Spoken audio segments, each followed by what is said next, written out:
السلام علیکم ورحمۃ اللہ وبرکاتہ۔ وعلیکم السلام ورحمۃ اللہ وبرکاتہ۔ سامعین کو سب سے پہلے یہ بتا دینا چاہتا ہوں کہ آج ہمارے سامنے ایک معزز مہمان مفتی عمیر قاسمی دامت برکاتہم عالیہ موجود ہے۔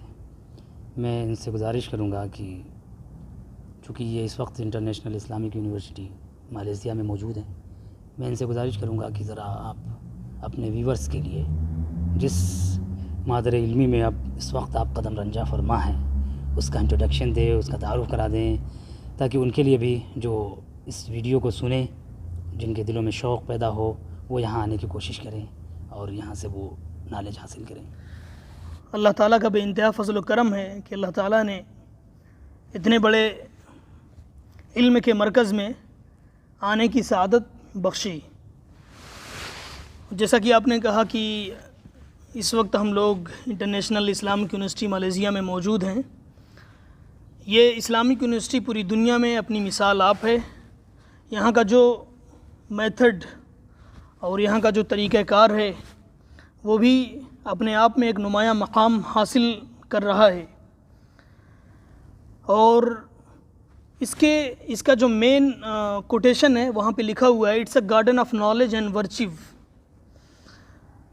آج میں یہ سمجھتا ہوں کہ دنیا کے مختلف ملکوں سے لوگ آتے ہیں اور اپنے نالج کو اور اپنے علم کو فروغ دیتے ہیں، اور ہر میدان میں وسعت ہے۔ یہاں پہ آنے کے بعد یہ تجربہ ہوا کہ اسلام اور اسلامی تعلیمات کسی ایک دائرے تک محدود نہیں بلکہ پوری دنیا میں پھیلی ہوئی ہیں، اور اگر آپ چاہیں تو اس کا امپلیمنٹیشن دنیا کے کونے کونے میں آپ نافذ کر سکتے ہیں، آپ پہنچا سکتے ہیں اپنی اس علمی خدمت کے ذریعے، اور یہ ایک وسیع دائرہ ہے۔ اور میں اپنے دیکھنے والوں سے میں گزارش کروں گا کہ اگر وہ اپنے ایکیڈمک کیریئر کو آگے بڑھانا چاہیں یا وہ سوچ رہے ہیں تو وہ ضرور یہاں کا سفر کریں۔ سفر کرنے سے پہلے وہ اپنے اندر یہ ایبیلٹی پیدا کریں کہ ان کو کس اسپیشلائزیشن میں جانا ہے اور کون سی اسپیشلائزیشن اختیار کرنا ہے۔ مثال کے طور پر یہاں بہت سارے شعبے ہیں، جیسے اسلامک بینکنگ اینڈ فائنینس جو اس وقت ٹرینڈ موضوع ہے، اور اسلامک کنٹری میں اس پہ بہت بحث ہو رہی ہے، اور دوسرے فقہ، اصول فقہ، اسی طریقے سے قرآن و سنہ اور حدیث پہ جو پی ایچ ڈیز ہو رہی ہیں، ظاہر ہے کہ یہ بھی اپنا ایک مقام اور ایک مرتبہ ہے۔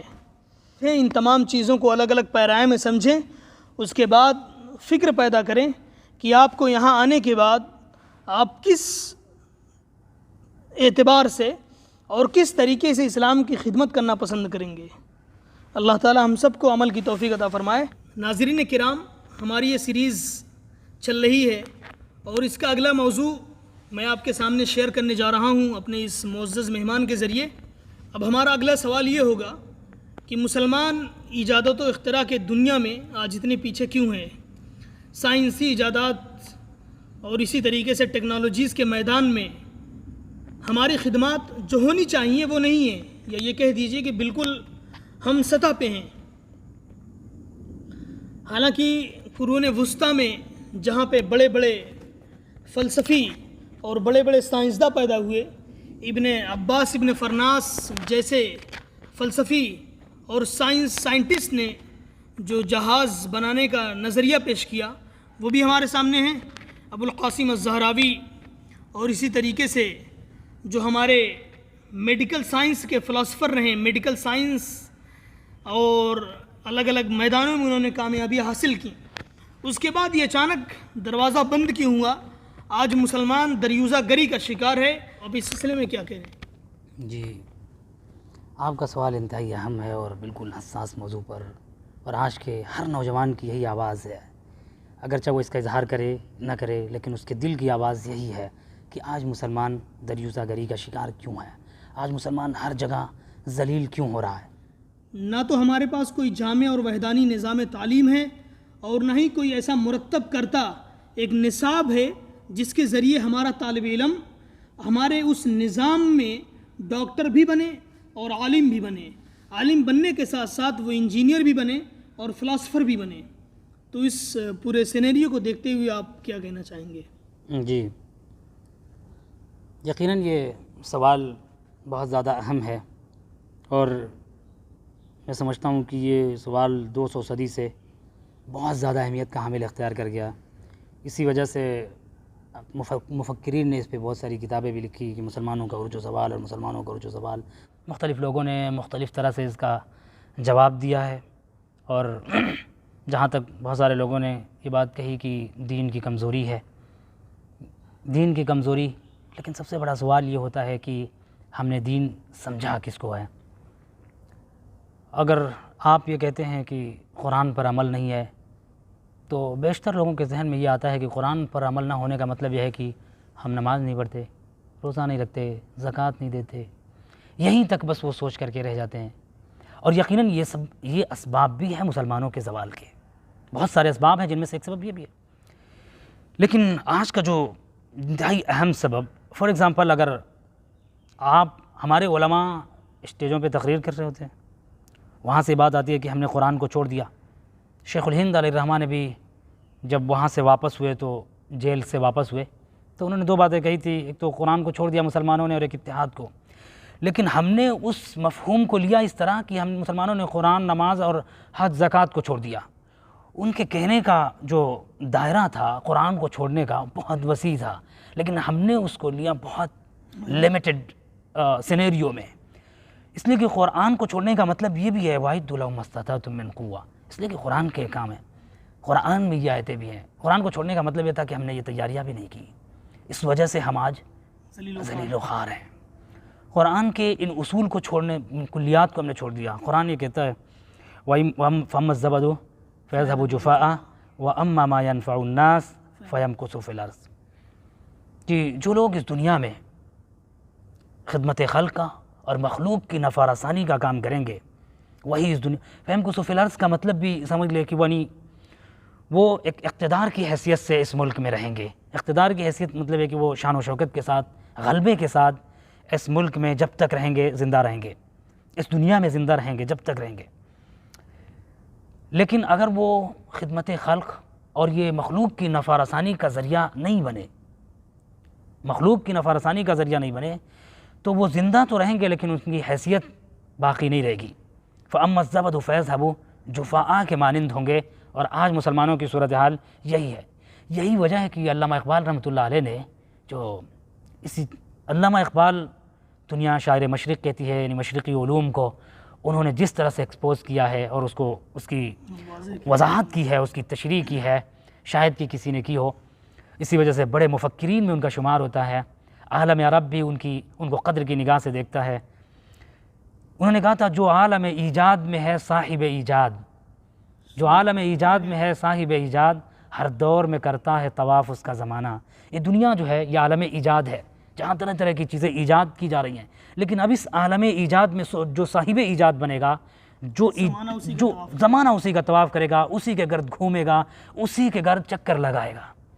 تو اگر ہم یہ چاہتے ہیں کہ زمانہ ہمارے گرد گھومے، زمانہ ہمارے گرد چکر لگائے، اور دین کی صحیح نشر و اشاعت اگر ہم کرنا چاہتے ہیں، تو پھر ہمیں یہ سارے امور اختیار کرنے پڑیں گے۔ ان میدان میں ہمیں آگے بڑھنا پڑے گا، دنیا کو کچھ دینا پڑے گا، اور ہمارا زیادہ سے زیادہ ہمیں کنٹریبیوشن کرنا پڑے گا۔ یہی وجہ سے قاری حکیم الاسلام طیب رحمۃ اللہ علیہ نے ایک جگہ لکھا ہے، ان کے مکتوبات میں ہے غالباً، لکھا ہے کہ آج کے اس دور میں، اس زمانے میں، اور خاص طور سے ہندوستان کے سینیریو میں، ڈاکٹر جتنی دعوت و تبلیغ کا کام جس بہتر طریقے سے انجام دے سکتا ہے، کوئی دوسرا نہیں دے سکتا دعوت کا کام۔ اس کی وجہ یہ ہے کہ ہمارے جو بھائی ہیں، ان کے ہاں ڈاکٹروں کا وہ مقام ہے، وہ ڈاکٹروں کو جس عزت کی نگاہ سے دیکھتے ہیں، وہ کسی بھی مولوی کو، کسی بھی عالم کو اس نگاہ سے نہیں دیکھتے۔ اس لیے کہ جب زمانہ بدلتا ہے اور سینیریو چینج ہوتا ہے، تو ہم اپنے اعتبار سے تو ہمارے اپنے سوسائٹی اور ماحول میں تو ہمیں پڑھا لکھا سمجھا جاتا ہے، لیکن جو دنیا کی جو ڈگر ہے، اس ڈگر پر دنیا ہمیں پڑھا لکھا نہیں سمجھ رہی ہے، یا ہمارے جو ہندوستان کے سینیریو میں لوگ ہمیں پڑھا لکھا نہیں سمجھتے، ہمیں نہیں سمجھتے کہ یہ ایجوکیٹڈ پرسن ہے۔ جب ہم کو ایجوکیٹڈ پرسن نہیں سمجھا جائے گا، تو ہم قیمتی سے قیمتی باتیں ان کے سامنے پیش کریں گے، تو وہ اس بات کی کوئی حیثیت نہیں ہوگی، وہ اس کو نظر انداز کر دیں گے، اگنور کر دیں گے، اس لیے کہ پہلے ان کے ذہن میں ایک مائنڈ سیٹ ہے کہ یہ الٹریٹ ہیں، جب یہ الٹریٹ ہے تو قیمتی سے قیمتی باتیں بھی ان کے لیے مؤثر نہیں ہوں گی. تو اس لیے جو زمانے کا ٹرینڈ ہے، زمانے کے ساتھ چل کر کے جو خرابیاں آ رہی ہیں اس کو دور کریں. زمانے سے ہٹ کر کے اگر ہم چاہتے ہیں کہ ہم یہ مقابلہ کر لیں تو یہ ممکن نہیں ہے، اس لیے کہ جہاں سے خطرات پیدا ہوں گے اسی سوراخ کو ہمیں بند کرنا ہے. تو یہی اگر آپ دوسری طرف جائیں، میں جو بخاری کی آپ غالباً تیسری حدیث ہوگی کہ حضور اکرم صلی اللہ علیہ وسلم غار حرا میں عبادت کر رہے ہیں. حضرت جبریل آتے ہیں اور پھر حضور اکرم صلی اللہ علیہ وسلم کی، میں پوری تفصیل میں نہیں جانا چاہتا لیکن چونکہ اپنی جو اس میں موضوع سے متعلق ہے وہ باتیں میں عرض کرنا چاہتا ہوں. حضور اکرم صلی اللہ علیہ وسلم واپس حضرت خدیجہ کے پاس آتے ہیں اور کہتے ہیں خشیت علی نفسی، مجھے تو اپنی جان کا خطرہ ہے. چونکہ حضور اکرم صلی اللہ علیہ وسلم پہلی مرتبہ اس سچویشن سے دوچار ہوئے. صحیح. حضرت خدیجہ سے کہتے ہیں خشیت علی نفسی، لیکن آپ غور کریں کہ حضرت خدیجہ نے اس موقع پر کس پراعتماد لہجے میں اور کس تاکید کے ساتھ مؤکد کلام کیا اور کہا کلا واللہ، کلا بھی اور واللہ بھی، اور پھر اس کے بعد کہ لا یخزیک اللہ ابدا بھی. کس طرح، یعنی جو لوگ عربی زبان سے واقف ہیں وہ اس مؤکد کلام کو سمجھ سکتے ہیں کہ حضرت خدیجہ نے کس پراعتماد لہجے میں یہ بات کہی ہے. کہا واللہ لا یخزیک اللہ ابدا. لیکن سوچیں کہ آخر حضرت خدیجہ نے یہ بات کہی، اس کا وہ کیوں سوال پیدا ہوتا کہ حضرت خدیجہ نے یہ اتنے پراعتماد لہجے میں یہ بات کیوں کہی. حضرت خدیجہ کہتے ہیں انک لتصل الرحیم، انک لتصل الرحیم وتحمل الکل وتکسب المعدوم وتعین علی نوائب الحق. حضرت خدیجہ نے بات کہی.